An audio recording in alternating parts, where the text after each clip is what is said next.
let's talk about the 7-year run. So much is made about your rivalry with Kai for obvious reasons.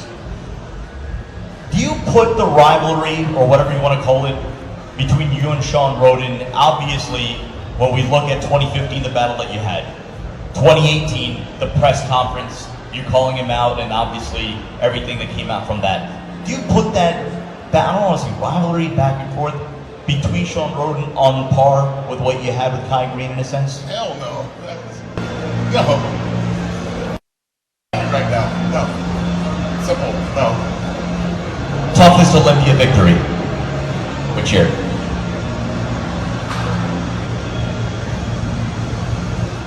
Probably 2017. I was dealing with two hernias and an intestinal strangulation issue, and I had to beat Rami and everybody else. And Rami came in really well, and I had to really make sure that, you know, I was big, hard, and just shredded. And I was, you know, I won that show hands down, but I mean, I was dealing with I was injured. And that was one of those moments that I realized just how good I was and how far I was willing to work, because no one else was that injured. Everybody has injuries, but I literally had to have surgery right after the show because of a huge problem that was really detrimental to my health. So that was the hardest one. I had to literally dig deep. There wasn't a day within that prep that I couldn't be perfect as far as my diet, my training. I trained harder for that than probably my first Olympia try. So that was the hardest. When you think back to this past Olympia, it was your first time not partaking since 2008? Seven. So what, 12 years, 11? Obviously it had to be sort of a shock for you to sit back and have to actually observe what you're seeing up there and not being up there. You know, there were so many angles to this Olympia. Obviously you not being there, Rami not being there, obviously Sean Roden not being there. And it seemed as if this was one of those quote-unquote wide open Olympias. Obviously Brandon Curry, the prohibitive favorite. What did you make of the field, and what do you make of Brandon Curry as Mr. Olympia? So I think the first question was, how did I feel going into it, not being there? So I had a lot of time to be able to figure out that process because of what I told you earlier. I had the surgery right after Olympia in 2018. Doctor told me I couldn't really resume, you know, real training 5.5 months later. So I had a lot of time to really reflect and learn how to deal with those emotions head on. So before the Olympia prep had started and everybody thought I was doing it, I was just in the gym having fun, and I knew probably about 2 weeks out was when I started thinking, okay. And that was when I think a lot of leaked pictures started coming out. People were like, dude, this guy's ready, he can compete. Right. And then that started playing with me a little bit, because it was almost like my body knew that it had to be lean. It was like it's already programmed. And I wasn't really doing anything extra or normal. I mean, literally eating 2-3 times a day, working 10-hour days with these companies that I own. And, you know, my body's like getting lean. I'm like, okay, I guess it wants to compete. But that psychologically, you know, looking at yourself every day, you're like, holy crap, like I could literally run this a little harder and whoop everyone's ass. Did temptation creep in? At all? I wouldn't say temptation, it was more like excitement. It was more like, wow, this is how you would look without even trying. And this show goes to show that you were injured all those years. So maybe you should just, and it was like, it wasn't temptation, it was like, I know what you're saying, like, you just like, I should just do it. So, you know, I had to be honest and say, look, man, like, you committed to not, don't just do it on impulse. You would be going away from your entire method to your own madness. Enjoy this process, enjoy this time with your family. And that week of the Olympia is when I started, you know, your body's on biorhythm, so you're starting to figure out, like, okay, Wednesday I would go to the check-in, I do the little interviews, Thursday I do the press conference, start getting tanned up, do the Meet the Olympians. So I'm walking that, and what helped me out was that I was mentoring Patrick Moore, who plays 10. So, you know, I started like kind of living vicariously through him, because I knew pretty much everything that was going to take place that week. So he would hit me up and I'd tell him how it's going to go. And I would say Saturday night was Friday night prejudging, I was watching it on my phone. And it was very cool, because it was like, like everybody else. Like they watch it on their phones. You're watching on your phone. So I'm like, wow, like I'm in a restaurant watching it on my phone, and I'll be honest, and this goes to part 2 of your question. I'm watching it on my phone, and I wasn't impressed. Wasn't impressed. The only person I was impressed with is where is he at? Hadi Chupine. That's the only person I was impressed with, and it was because of the fact that I had not seen him like on that particular stage. Everybody else, I felt. It's not that they weren't impressive, it's just that they didn't impress me.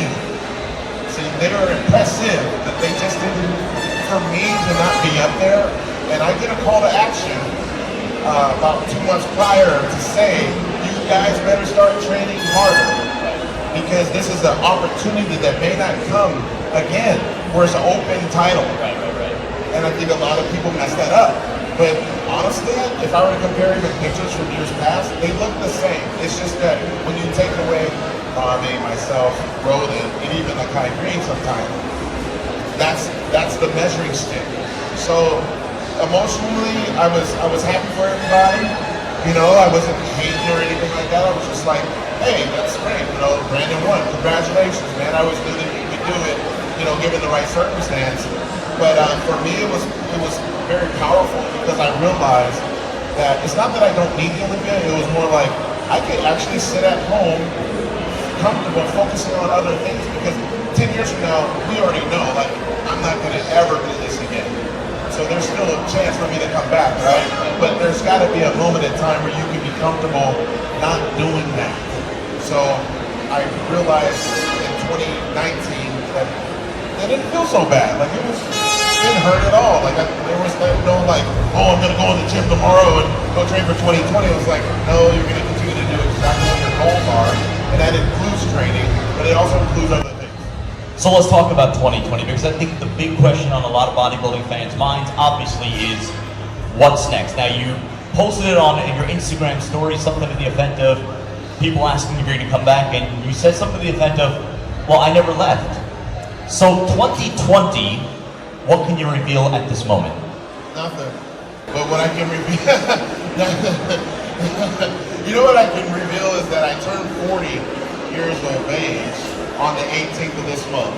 And I'm so excited that I've accomplished. Last night I was with my trainer, Hani Rambod, and we were sitting out late night outside of this hotel.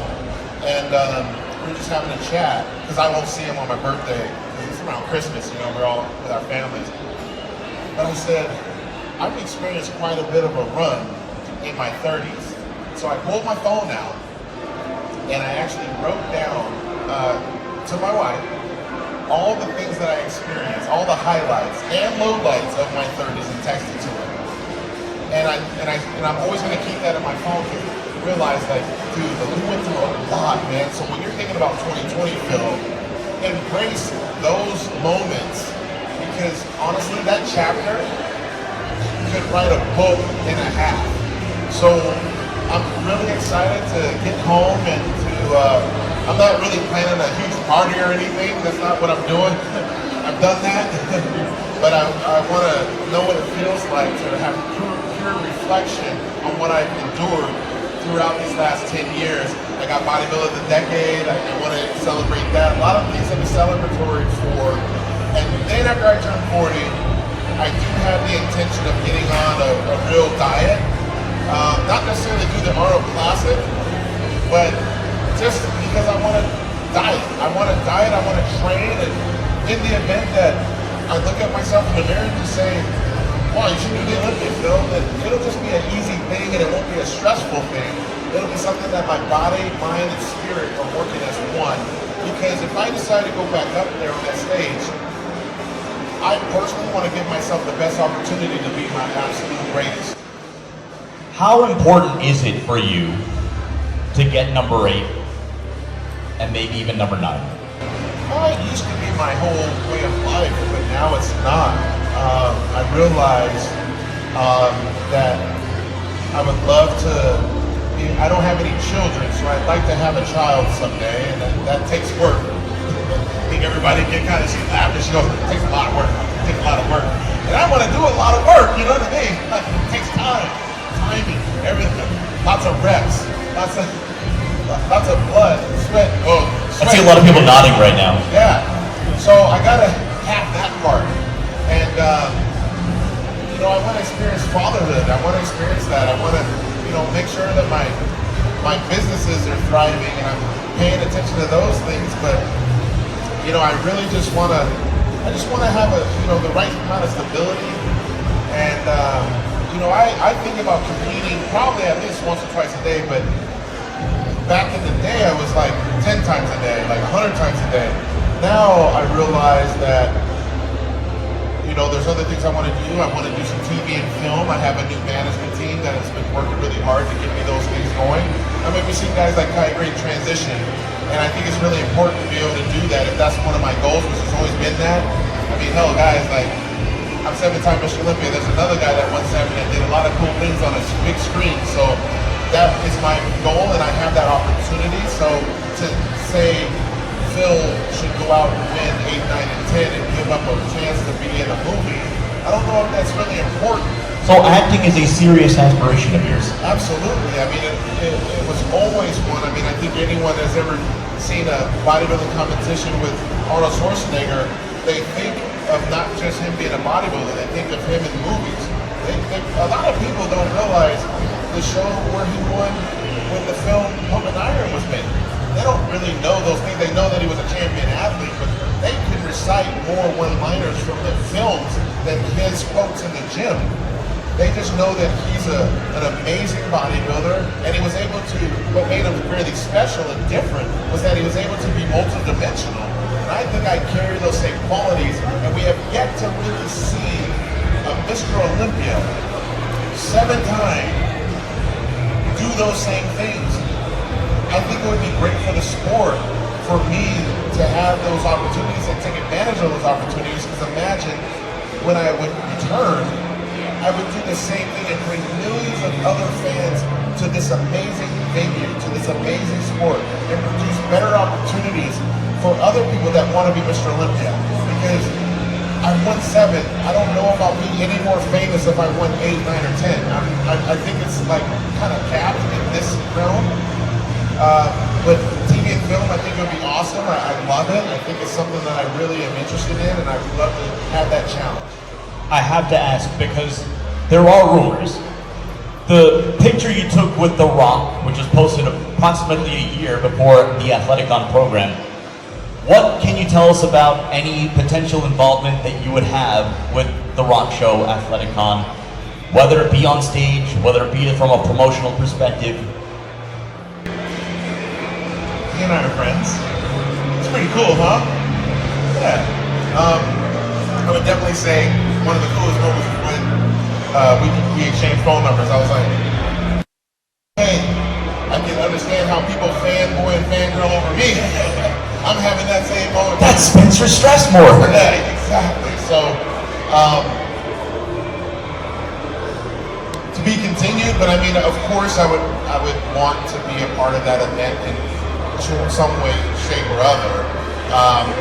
I just got to figure out what that road really is, and but I definitely believe that contest in itself is more about wellness, entertainment, bodybuilding. A lot of cool things, and Danny Garcia and Dwayne Johnson collectively have did an incredible job creating a multi-billion-dollar brand. And for them to even care about this and provide opportunities to guys like myself and other people, you gotta tip your hat to them and just say thanks. Because they're kind of doing what Joe and Ben did, providing opportunities. I would love to be a part of it. I definitely have that on my goal list for 2020, and I'm sure there will be an announcement very soon. Hint, hint, hint, hint. All right. Phil, let's make a deal. All these great things that you do throughout the course of the year that we, the media, we, RX Muscle, may or may not be aware of, let us know. Absolutely.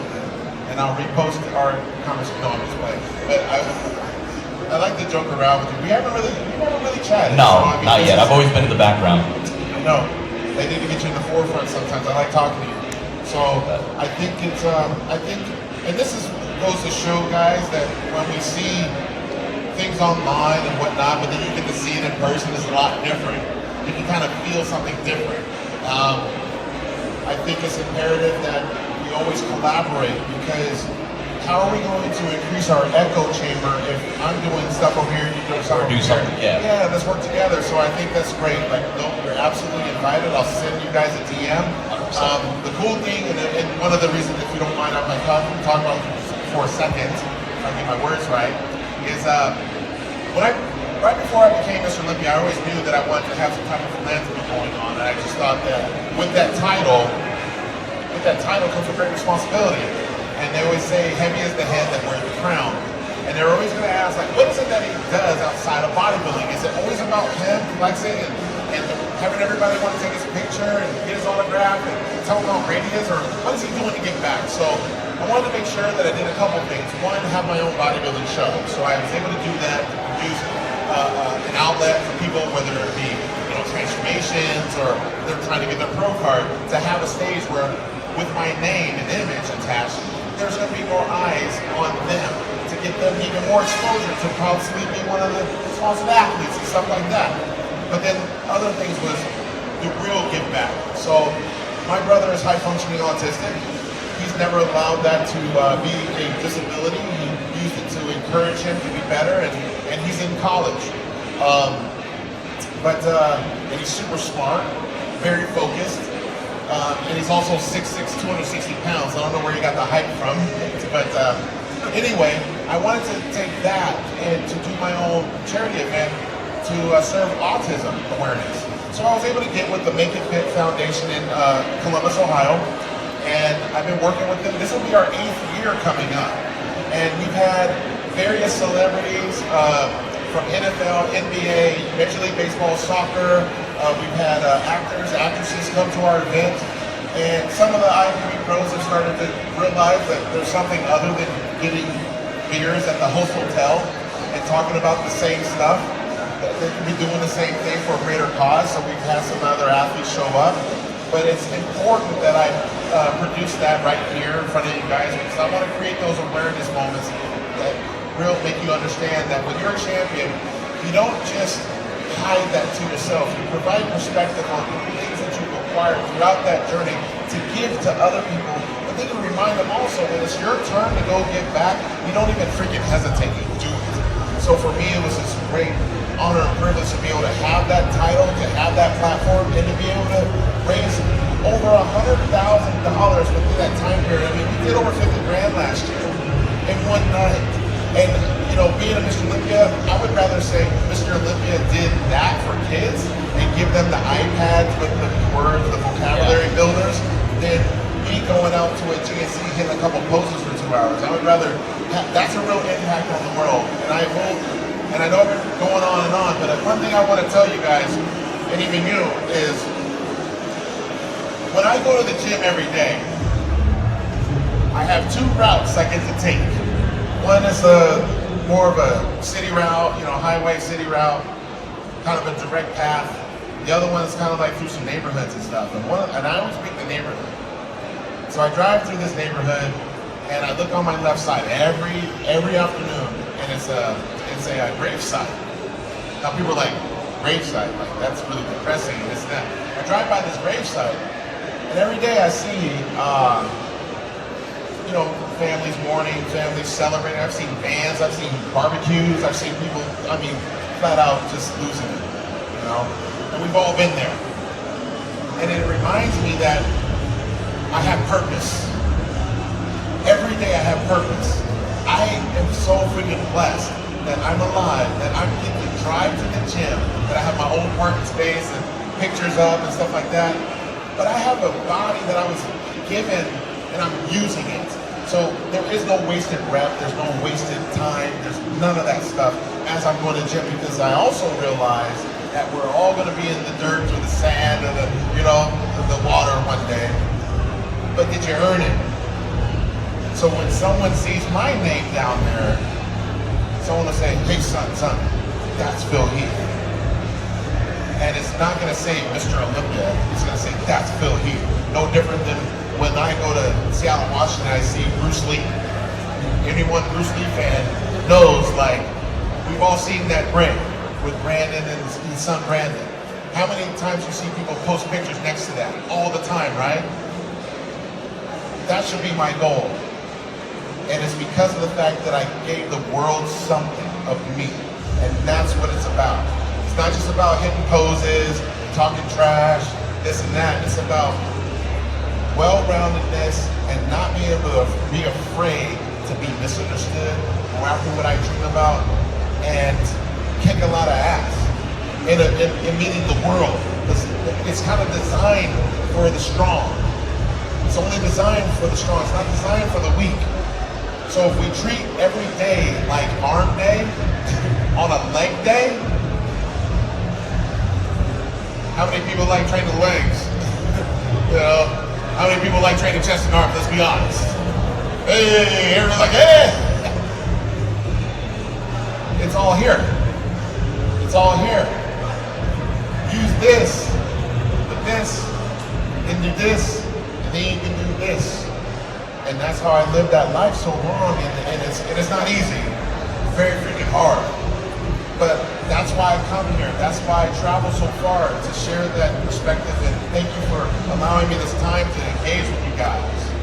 But it's just imperative that you care about your life, that you care about everything, and you have moments in time instead of just being on the phone, but to have moments of reflection, true reflection.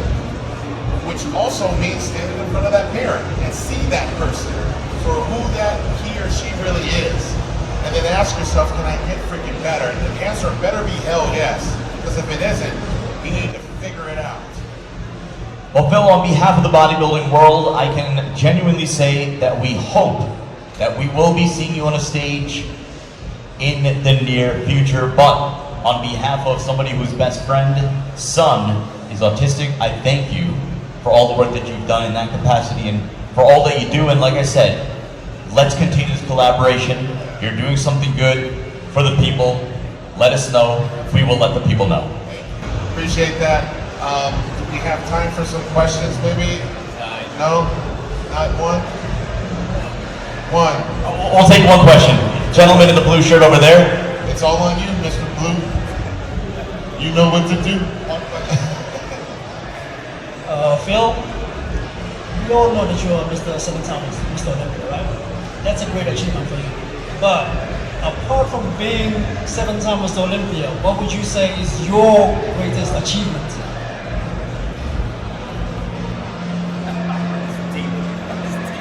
It's deep, right? You did a good job. Greatest achievement? Greatest achievement, being able not to do the Olympia this year. They're asking why. Because I learned how to plan out my life. I've already proven myself as the bodybuilder. I had to learn how to prove myself who the man is. It's hard to describe what it takes to be a 7-time Mr. Olympia champion. I mean, I had the fortune to be able to chat with Ronnie, and he's really the only muse that I can refer to that knows how to be loved and hated and travel around the world. I mean, he's traveled over 3 million miles in his career of his. To lift the craziest weights we've ever seen and all that other stuff. But for me to have it kind of, you know, I mean, he lost. He didn't get nothing. And I lost and I didn't get anything.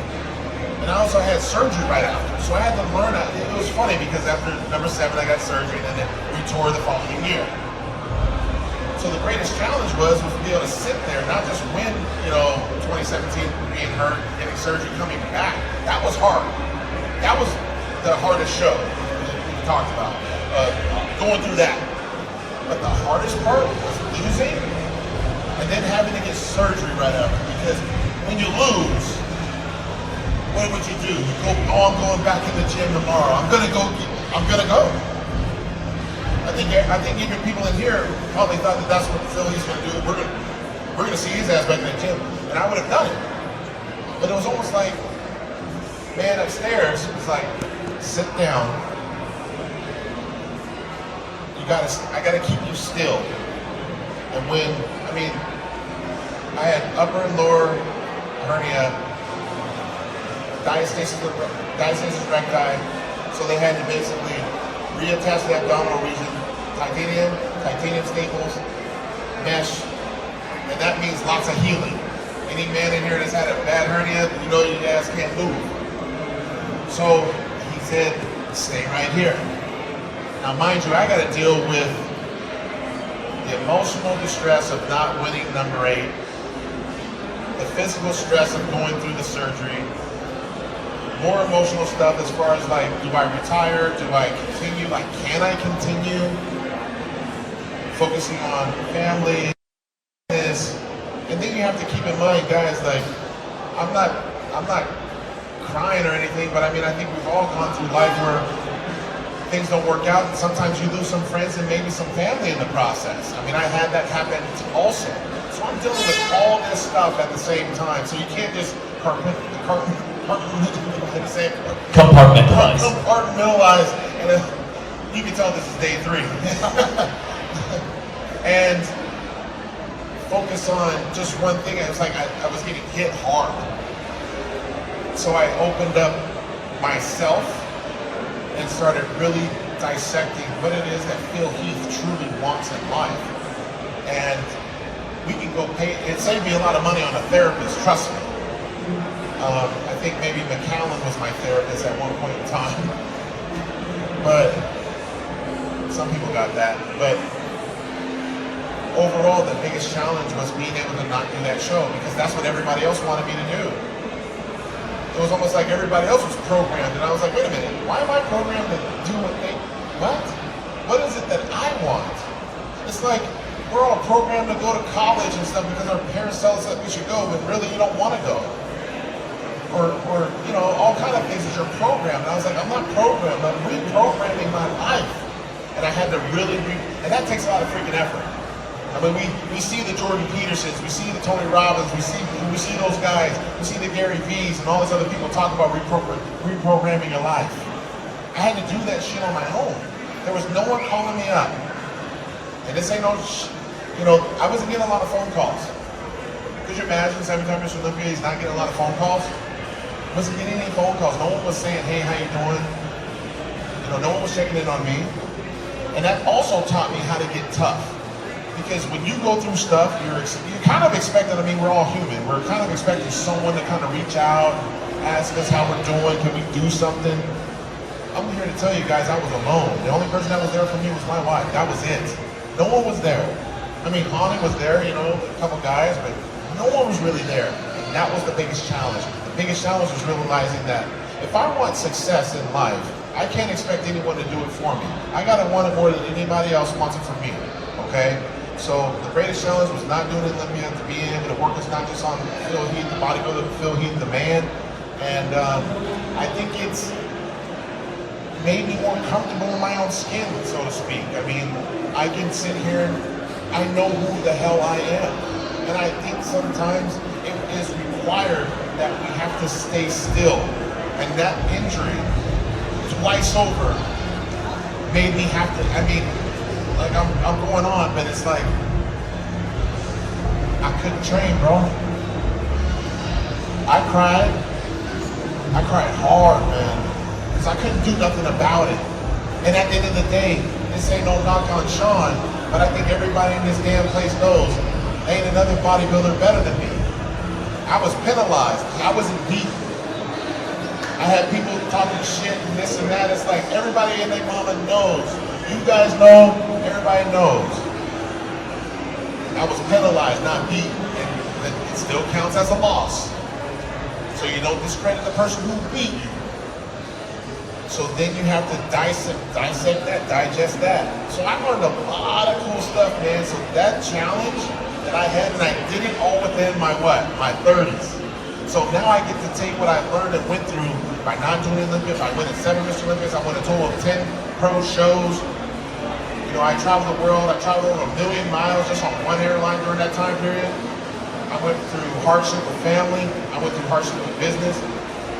I went through everything that everybody else goes through, and now I get to use that as battle armor for my 40s. So the world better watch out for my 40s. This shit's about to get really interesting, because if I come back on that stage, it'll be like John Wick 4 up in this place. Everybody dying. Phil Heath, closing with perhaps a warning shot. 7-time Mr. Olympia Phil Heath. Phil, thank you so much for the wise words and the time. Thank you guys. Thank you guys so much. This is obviously my last day here. I'm only going to be around for a little bit longer. I know a lot of you are probably, wanting to tell your pictures and all that cool stuff. I apologize right now. I can't do it all, but I do want to tell you from the bottom of my heart that I appreciate you. I love you guys. Bodybuilding for me is enabled me to have a life, and it's enabling me to learn more about being a man. And to have you guys be a part of that process, that's why I say I love you. Because I always want my roses when I'm alive. I'm giving you yours right now. It's telling you thank you for your love and your support, and also for these events. It takes a lot of resources to make these events work. We do appreciate you guys traveling to do these things. Thank you for being a part of it as well. Some people don't get enough credit. It's not just about giving credit, but it's about giving credit to you guys. I truly appreciate all of you. And like I said, if I don't get a chance to physically say thank you, I'm telling you right now, thank you, thank you, thank you, thank you, thank you, thank you, thank you, thank you, thank you. This won't be the last time I get you by. It definitely ain't gonna be the last time. We're definitely working hard to bring Phil Heath Labs here. But like I said, stay tuned. It's gonna be an amazing next 10 years. And I really hope that you guys join with me on that next chapter I have in my life. Thank you so much. God bless. Thank you.